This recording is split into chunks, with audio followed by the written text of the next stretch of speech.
الحمد لله رب العالمين والصلاة والسلام على سيد الأنبياء والمرسلين وعلى آله الطيبين وعلى أصحابه أجمعين.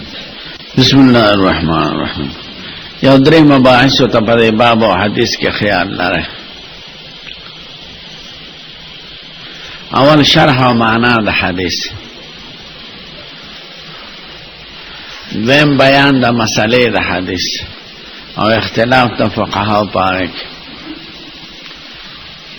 دریم توجیه د کلام د ابن سیرین چې بظاهر معارضه د حدیث صحیح سره ده. نو دې درو بحثونو ته خیال لري.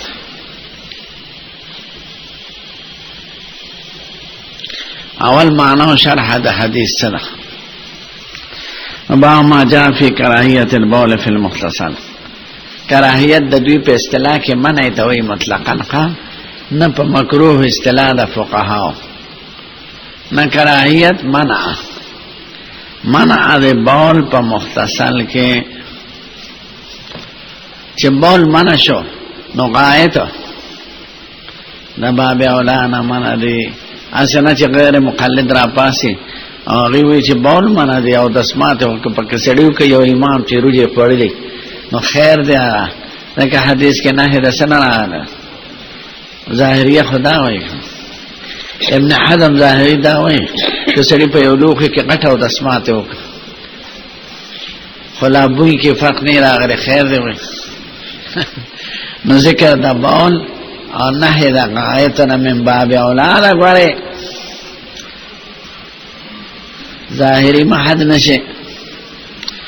نبا ما جا فی کراهیت البول فی المغتسل، بول پا مغتسل کے، مغتسل غسل خانے تا ہوئی، بول پا کے مانا دے نچه بول مانا شنو براز من باب اولا مانا دے خان. حدثنا علي بن حجر محمود بن محمود بن موسى قال اخبرنا عبد الله مبارك المعمر الشسان الحسن بن عبد الله المغفر ان النبي صلى الله عليه وسلم نهى ان يبول الرجل في مستحمه. حضور مبارک منع کړی د خبرنا چې بول لیو کې سړی په مستحم کې. مستحم وانا زید استعمال لحمیم، حمیم گرم بوته وي، نو اکثر خلق لامبي په ګرم وبو یا حمیم دا ازدادو نده، باردو موتم وی او گرم و موتم وی. دا دیو جن دا ترجمه شارح دا حدیثو گردولا چه مراد دا مستحم خصوص دا گرم و بوزه نده، آنو خصوص دا یخ و بوزه ده، بلکه مراد تنسه ده مختصل. نو ترجمه شارح دا حدیث شریف دا و مختصل که چه کم ده غسل کیال دا که با بول نکه. او ذکر دا ادنا دے امراد تینا آلا دے من باب اولا چه بول منع دے دا دیو جن احساس کی بدر رسی او زیب بدبویا کئی نو براس من باب اولا منع شو که منع نشو. نو که غیر مقلد را پاسی او داوی چه حدیث کی دا بول ذکر دے دا براز ندے نو دا احمق من حمار اہلہی دے دے که ننے ظاہریت دی اقمقالی.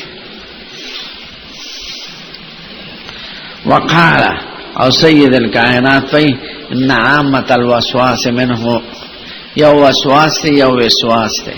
وسواس مستر ده، وسوسه پیدا شدن او وسواس جمع ده وسوسه ده. عام وسوسه ده دین پیدا کیږي. وسوسه نوع ده مال خلیا ده، مال خلیا سودا تا وی وهم تا ځکه چې د امتیازي کړي کنه او لام بنو دا سودا بدر او چتشي چې ساس کې خماته نه. نو د دینه چونکه وسوسه پیدا کیږي شریعت منع کړی ده. سو کوئی دلته د وسواس نه مراد نسیان ده. یو څو شیزونه داسې دي چې هغه نسیان په دماغ کې پیدا کوي، لکه جم د سپګه په بو کې اچو، په جماعت کې ګیره ګمنځول، د شپې په عینه کې کتل، یخه دنیا خوړل، دا نسیان پیدا کوي. نو دا رنگی بول پا مستحم کے خو مراد دا وسوسونا یا مالی خلیانا سودا وهم او یا تینا نسیان دے او دوار مانا سیکی. امراد دا مستحم نا غسل خانه دا مطلقاً کہ پا گرمو بو استعمالے او کہ یقیو بے استعمالے فارسی کے ورطا شمالی اتحاد والا دغوی تشناب وی تشناب کے راس کانا وفي الباب عن رجل من اصحاب النبي صلى الله عليه وسلم فذي باب دا منع کے دے صحابی مجھول نم روایت تے و جہالت دا صحابہ و ذرن نلر ہدایات لرے دیکھا صحابہ ٹھول عدول لی سقات تی کرام دی مبارک تی فنست قرآن رضی اللہ عنہم دی قال ابو صاحب هذا حدیث غریب دا غریب حدیث دا غریب یعنی پیو سند نقل دے لا نعرفو هو مرفوع الا من حدیث اشعث بن عبد الله دا اشعث بن عبد الله شاعر دا مرفوع بیان کرے دے او اشعث بن عبد الله دے نمونہ دی سوک ورطا اشعث بن عبد الله وی سوک اشعث العما وی سوک اشعث بن جابر وی وقد کرے قوم من اہل علم البول فی المختصل دیرو علماء متیاز پا غسل خانہ کی بندی گانے دے وقالوا عامت الوسواس منہو او عام وسواسی پیدا کی دا عام حال دے دا وسواسنا تقدیم دا حال پزل حال نا آگل دے نحویان دا سوئی فن الوسواس عامتا منہو و چونکہ پا حدیث کے آگل دے نو حدیث حجت تے پا نحوہ کے کنا نو سو علماوی نحوہ ندے ذکر روایت بالمعنی پا حدیث کے لئے را رہے اور زوی مچ سید ذکر کہ روایت بالمعنی چاکڑی خود تابعی بھی یا بطب تابعی چداغی عربی حجت تے یہ اصل دو دیر شجری پور عربی حجت تے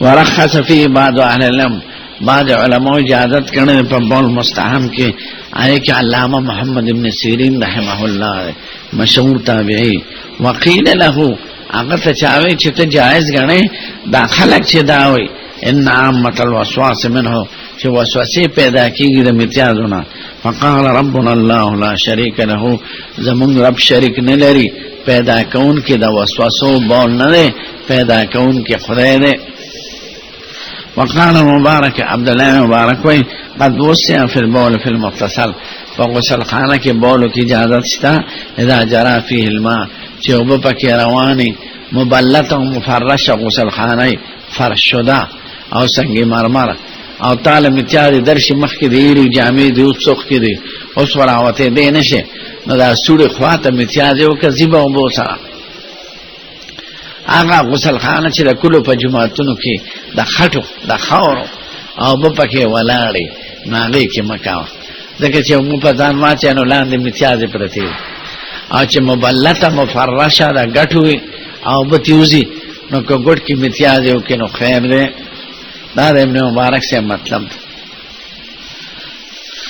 وخان مبارک قد وسع في البول في المغتسل اجازت شته په بول په غسل خانه کې اذا جرى فيه الماء چې وب پکې رواني بیګ ودریږي نه ځکه چې منشأ د وسوسه پکې نشتا منشأ د وسوسه خدانا چې هغه لړل او په دماغ په ترانه شي جامعہ لپلیتی نکی دا دے میں مبارک سے اب دا کلام چارا خلق لے ورے محدثین کرام دیر محتیاط تی دوی دا چا کلام چا نقل کئی نو پاٹکن نا نقل کئی دا غیر پارم سند نقل کی قال ابو عیسیٰ حدثنا بذلك احمد بن عبد العاملی ما تا دا ابن مبارک سے اب دا خبر احمد بن عبد العاملی رسول دا اغد حبان نا اغد عبداللہ ابن مبارک نا یو خبر ختم شو چې شرح د حدیث شو چې مراد د بول نه بولم دی او برازم دی امراد د مستحم نه غسل خانه ده که د ګرم بوی که د یخ بوی او سبب د نهی علت چونکه حضور بیان کړی دی چې هغه سبب د پیدا کېدو د وسوسو د مالک الیاوی یا سبب د نسیان وی دا ایر زیاته دا دواړه علماء لیکلي دي دارم بے خبر ختم الحمدللہ دویم خبر مذاہب دا فقہاو دی عام فقہا کرام وی لکہ عبداللہ مبارک چی وی کہ دا سنگی مرمر وی دا گٹ وی فرشدہ وی او بپکی متیاد قرار ننی سوزی نو خیر دے دا ضرورت وقت کے جائے دا لکه کله سړی جامې وباسي امتیاز ورشي او دا کیږي په سړی او کنا مبلته مفرشه دا غټو نوي او بوندريږي نو به پکې امتیاز منع دي دغه سبب دا وسوسه ده نو چې کوم صورتونو کې منشأ دا وسوسه شته هغه منع دي او چې کوم صورتونو کې منشأ دا وسوسه نشته هغه جائز دي ځکه علت صراحتا ذکر دي په حدیث شریف کې او امر معقول المعنى ده نه غیر معقول المعنى نو چې علت د وسوسه په کوم صورتونو کې متحقق وي هغه صورت کې بول منع ده او چې کوم صورتونو کې ناراضي یو بل ورپسې ورواړو له یو لوټه دې ورواړو له نو به پکې خیر ده دا عام فقه مسلک ته ابن مبارک چې نقل ابن مبارک سے زموږ د امام ابو حنیفه خصوصي شاګرد او ډېر مداح دی دا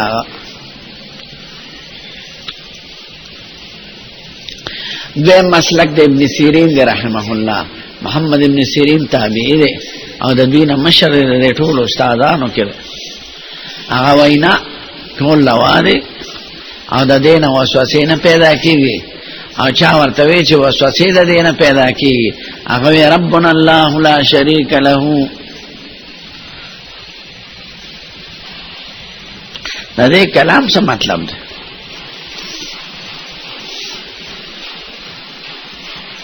دا معارضه د یو حدیث صحیح سره رانه په خپل راي او په خپل عقل او معارضه د حدیث سره خطرناک نه رد حدیث په خپل توجیه کول په خپل فکر نه کول مسلم کې بدل راشي او نورو کتابونو کې یو ځل ابن عمر سے وی زنانه د جماعت تمام نه کوي ک جمع لذي نزوی وی واقعده وی سه من خو به منه کو اذن لا يتخذنه دغلا اسنه چې ټاګه ذریعہ وګرځي ابن عمر ورته دومره سخت پقار شو کنځلې ورته وکړو او ټول عمر ور سره خبرې نه کولې چې ما درته کلام د رسول الله او ته معارضه وکړه یو ځل امام ابو یوسف صاحب کدو خړه نو هغه وی د سید الکائنات کدو خو نو یو سړی وی زما کدو نه خو نو هغه من نکړه د کور نه تور راخ کړه وی توبه واسه کني سر د الله دوزای کو دی وخت کې د دې وینا څه ضرورت چې نه دی خو مردار نه سواری انا سواریانو نه فقط وجه د حضور مبارک د فعل سره خدا تعالی برابر وګڼه چې دا وخت خو زمانه د فخنو سپیستا سه حیثیت ته نو سردن نه پرې کوم توبه واسه ناغه توبه وکړه معارضه قولا و فعلا دا کلام دا مصطفی او دا فعل دا مصطفی دا ډیر خطرناک دی دا عبدالله المغفل روایت دا مسلم شریف کې راشي چې ما الکان ناس دغه چرګه تړل وشتله په غوښو نا ورته حضور منع کړی دا دینه نو چا بیا کوله نا چرګه اوس پردا غالکانې په لختوال او مشرانو ته کنځلې شروع کړې ګوره چې مارته د حضور حدیث بیان کا بیان تاسو پروا نه لرله نو د حضور مبارک د حدیث رد قولا یا فعلا دا عظیم جرم دی نو چې ابن مبارک سے ابتدا ویل شو چې حضور مبارک وای ان عامه الوسواس منه نو دی وی ربنا الله لا شریک له زمون رب شریک نه لري یعنی وسوسه دا نه پیدا کوي نو د معارضه د کلام د سید الکائنات وکړه او معارضه د کلام او د فعل د سید الکائنات په اتفاق د امت سره خطرناک ده توبه وباسي ستا حیثیت سره پیغمبر د ځان سره برابر ګڼي یا پیغمبر د عالم سره یا پیغمبر د امتی سره ته خبره راوي د شان ابن سیرین سے څنګه وین ربنا الله لا شریک له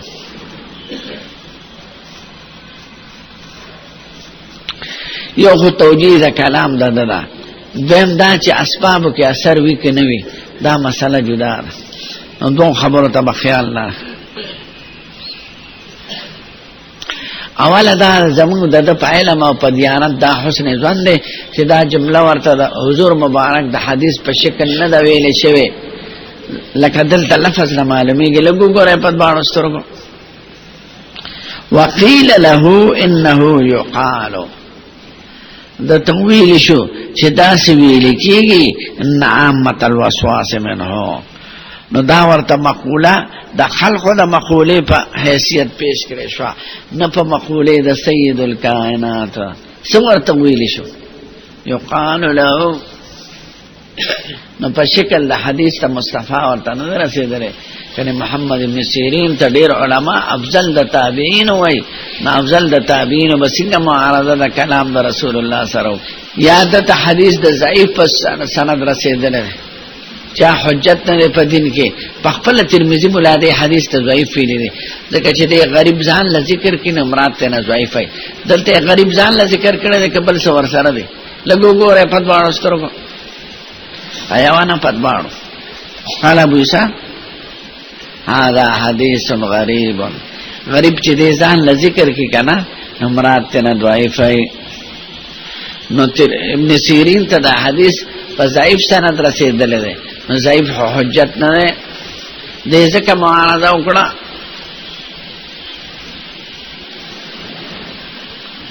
درېمه توجیه دا ده چې هغه د کلام د قائل نه دا معلومه کړه چې دا وسوسې مؤثر حقیقي دي. دا بول دا مؤثر حقیقي دي په پیدا کولو د وسوسو کې، نو سبب مؤثر حقیقي ګڼل دا شرک دی. ټیک ته اسباب کې خدای اثر پیدا کړی دی، خو سبب خو مؤثر حقیقي نه دی. که خدای غواړي سبب به یو مسبب بني.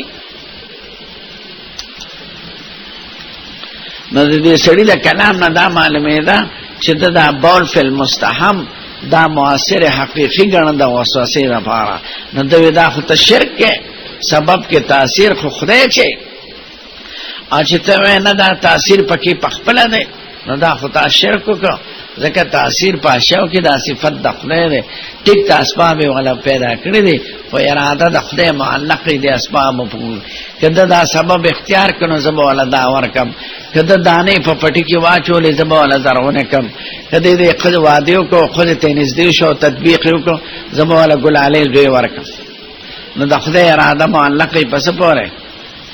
داسې نه چې یا اسباب حقیقي ګڼل مؤثر یا اسباب معطل ګڼل، دا دواړه غلط دي. وعده نه کوي پیر بابا زوی راکې، د پیر بابا کې خامخا ډېر دی بونیر کې، نو دا زیارت ته سوال کوي پیر بابا زوی راکې، پیر بابا زوی راکې. نو چا ورته وایي کاکا دا وعده دې څومره مونږ وشوه؟ وایي که ما وعده کړی وای زه به دله راتلې.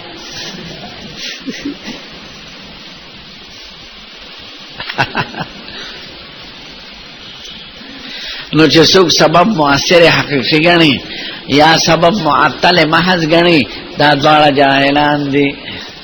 جبریه سبب معطل ګڼي او معتزله سبب مؤثر حقیقي ګڼي. نو حضرت امام محمد ابن سیرین ته د کلام د قائل نه دا معلومه شوه چې دا بول فی المستحب مؤثر حقیقي ګڼل، نو د زر شرک زیات کا چې ربنا الله لا شریک له. ته چې سبب مؤثر حقیقي ګڼې دا خو د خدای سره شرک وکړه. مؤثر حقیقي خو صرف ذات د خدای پاک دی. ټیک ته داغه نظام دی، نظام له اسباب پیدا کړی دي، خو سبب به سبب ګڼې او سبب په سببیت کې تابع د حکم او د مشیت د خدای دی. که خدای غواړي زوی به درکړي، که خدای غواړي سل ځله به ښځه وته کوي او زوی به دې نه کېږي. داسې شته که نه؟ نو دا درې توجیه شو د کلام د ابن سیرین، ځکه دا لوی شخص دی. او ورپسې خبره به طبعا چې اسباب اثر لري په مسبباتو کې که نه. نو دې باره کې د علماو څلور مسلک دي. یو مسلک د منطقیانو فلاسفو دی، یو مسلک د معتزلهو دی، یو مسلک د اهل سنتو دی. اهل سنت به کور کې دوه ډلې دي، ماتوریدیه جدا دي، اشعریه جدا دي، او په دې مسله کې خلاف دی. وو مسلو کې خلاف دی. منطقیان هم فلاسفه وایي چې څلور علت موجود شي معلول خامخا موجودیږي. علت فاعلی و علت قابلی و علت غائی، دا علل چې موجود شي معلول خامخا موجودیږي. هغه کې د خدای تپوس حاجت نشته. نو صدور د معلول د علت نه هغه عقلا لازم دی. نو د دوی د عقیدم په شرک کې د مبتلا ده. دویم سبب دغه وای په طریقه د تولید وای معتزله هغه وای چې سبب موجود شي نو مسبب په پیدا کیږي په طریقه د تولید سره د خدای فعل ته پکې اجت نشته. ته چې یو قضا وته کې هغه نه به ماشوم پیدا کیږي او زرغونه چې واچې په پټي کې هغه نه به دانې زرغونیږي په طریقه د تولید سره. هغه په طریقه د تعلیل وای او دوی په طریقه د تولید وای. هغه وی دا نظام عقلان دی دا وای نظام طبعا دی خو د خدای دخل پکې نه وای. دواړه ظالمان دي. دریم مسلک د اهل سنت دی. اهل سنت وای نه مؤثر حقيقي خدای دی او د اسباب کې اثر خدای پیدا کړی دی. پس استعمال د اسباب نه ما مسبب موجودیږي په اذن او اراده د خدای سره. خو دې کې به په خپل شریعه او ماتریدیه مختلف دي. اشعریه وای یعنی شوافی اکثر او مالکیان چې مسبب پس سبب نه پیدا کېدل د اجتماع د دواړو دا وهمی ده. یعنی پیدا کوي خدای د سبب پکې استقل نشته. د سبب اثر وهمی ده. یعنی دا عادت د خدای ده مجرد عادت چې سړی د خدای سره یو ځای شي زوی ته پیدا کوي. یعنی بغیر د سړی نه زوی خدای پیدا کول شي او بغیر د خدای نه خدای زوی پیدا کول شي. دا یو اتفاق ته عادت الله ده. د سبب پکې استقل نشته. دا دخل وهمی محض ده. د دې مسلک جبر تنیز ده. او ماتریدیه وي زمونږ احناف چې نه سبب کې دخل شته او سبب کې دا اثر خدای پیدا کړی. صرف اتفاقیات نه دي او عقل او نقل او شریعت ټول دلالت پدې کې چې کوم د ماتریدیه او زمونږ مسلک ته الحمدلله خدای نظام د اسباب پیدا کړی دی او اسباب کې اثر پیدا کړی دی. خدا عقیده بلره چې اسباب کې دا اثر خدای پیدا کړی دی. مرچکی تریخته او غنې خوګ دی. دا سنت چې د غنې خوګواله دا په واقع کې نشته. دا اتفاقا د خدای عادت دا چې غنې جوین خپل به خوګيږي. دا شریعه وي. اما وینا غنو کې خدای خوګواله پیدا کړی دی او چې خورین او خوګواله به خلی ترازی او مرچکی کی تریخواله خدای پیدا کړی دی چې خوري خله به ترخیږي. او اشریه وای دا مجرد عادت د خدای دی چې ته مرچکی او خورین او خله دې سوځي. دا مرچکی پکې دخل نشته. دا دخل وهمی دی زما او ستا په خیال کې دی. مو وینا دخل شته پکې حقیقتا دخل له او اثر پکې چي خده عقل او نقل سوای. زمونږ د مسلک تایید کوي کړه شریعه. نو موږ کوم سبب ته منسوب کو نو دا نسبت حقیقتا وایو خو پس ته اذن او د اراده د خدای نه چې دا خلق پکې چا کړی دی د خدای د اراده نه بغیر کې دی نشي. او د سبب کې مرچکی کی تریخواله خدای پیدا کړی دی نو چې تی خوري خله به ترخیږي او غنی کی خوګواله خدای پیدا کړی دی چې تی خوري نو خوږیږي. با دا وې دی کې دا نشته. دا مجرد اتفاق ته چې ته غنی جوړي نو خله به خوږیږي. د غنی پکې استخال نشته. دا څه وهمي خبره ده. اما ناغي وی دا تاثیر د سبب په مسبب کې وهمي دی. اما وی تاثیر د سبب په مسبب کې حقيقي دی. خو بعد اراده الله و اذنه و حکمه او معتزله او دغه چې دي حکما او فلسفه د خدای دخل نه وي پکې. دما په خبر پیږي. تاسو مرزا مغری عامه وای اګه مرتدا مسئله راشه. او وی دا اور چې سوزول کوي نو اور پکې استخل نشته. دا خدای سوزول لې په اتفاق دا څه دی چې عمر ور سره ولګي نو دا وخت د خدای فعل سرګن شي. امون وینا دا اور پکې دخل لې خدای اور کې دخل چا پیدا کړی دی؟ خدای پاک پیدا کړی. خدای تراخه او خوږه خدای ټول سيزونه نو من الثمرات رزقا لك. دا ټول میوه موږ له خدای نه پیدا کړ. ومن آیاتی ان خلق لکم من انفسکم ازواجا لتسکنوا الیها او فی الارض قطع متجاورات وجنات من اعناب وزرع ونخیل سنوان وغیر سنوان یسقى بماء واحد ونفضل بعض على بعض فی الکل ان فی ذلک لآیات لقوم یعقلون. خدای پاک پکې فرق پیدا کړی دی اوحى ربک الی النحل ان تقدیم الجبال بیوتا. دوی اسباب بالکل معطل کړی دي. نو مسلک جبریه او تنزدې دي دا اشعریه. به سبب ته نسبت مطلقاً صحیح دي کنه تفصیل نه پکې. سبب لا خمون دخل وایو. نو که سبب مسبب ته غني معاصر حقیقی دا خو شرک ته. ربنا الله لا شریک. او کنا سبب ته سبب به او نتیجه په بنا کې اسباب درې قسمه دي. خیال کوئ چې سبب غني او به ورته نسبت د یو شی کې د مسبب. نو اسباب درې قسمه دي. یو ته اسباب شرعیه وای، یو ته اسباب عادیه وای، یو ته اسباب وهمیه وای. نو که سبب شرعی ته نسبت وکړي چې قربان تاسو راته دعا وکړه نو زما مریض خدای خک، نیکانو صحبت لاړم خدای راته دا خیر را ورسو، قرآن شریف تلاوت مې وکړو دا مې وکړو، حج مې وکړو خدای مې روزي زیاته کړه. نو دې ته اسباب شرعیه وای. حج، دعا، صحبت د صالحینو او کلمات قرآنی ویل دا ټول اسباب دي. خدای ته اسباب شرعیه وای. واستعینوا بالصبر والصلاة چې خدای حکم کړی. دویم دي اسباب عادیه. عادیه دا چې ډوډۍ مې وخوړه نو موړ شوم، شربت دې راکړه نو بدن مې یخ شو، ډوډۍ دې ګرمه راکړه نو خېټه کې راله تو پیدا کړه، نسوار مې واچو نو نشه کړم. دې ته اسباب عادیه وای. نو اسباب عادیه تم نسبت صحیح دی، دې ته شرک نه وای ځکه دا اسباب خدای پیدا کړی دي. نو که سړی چاته دا وایي چې ستا ډوډۍ راله زه موړ کړم نو دا شرک نه دی. ستا دارو شفا راکړه یعنی خدای راکړه ستا دارو په وجه، نو دا شرک نه دی ځکه نسبت سبب ته دا په قرآن او حدیث کې راغلی دی. دریم اسباب وهمیه دي چې نه په شرع کې معلوم دي نه په عادت کې. لکه فلان کې سړی مې ولید نو ځکه مې کار سپیره شو، تفاعل چې کوي ورته تایو. فلان کې ښځه مخې راله سپیره ښځه ړنده په سترګو نو ځکه مې کار ونه شو. تور مرغۍ راله کارغه آواز وکړو، ټپوس کېناست، شنه جامه او توره جامه. ښځو کې دا خبرې ډېرې. زیارت هم سبب شرعي نه دی چې دا دې مړي راله ښه کړه. دا خو نه عادي دی او نه شرعي دی بلکې وهمي محض دی د ښځو زیارت. نو نسبت اوهام او شریعت بند کړی دی.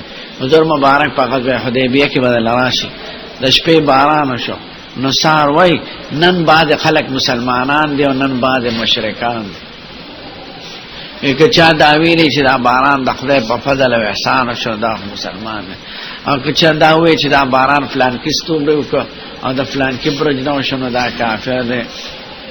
نو که هغه معاصر حقیقي وګڼو خو کافر کېږي، او که معاصر عادي وګڼو نو کافر کېږي نه. اسباب درې قسمه شو، اسباب شرعیه، اسباب عادیه، اسباب وهمیه. وهمیه ته نسبت صحیح نه ده. بس ته کہتا ہوں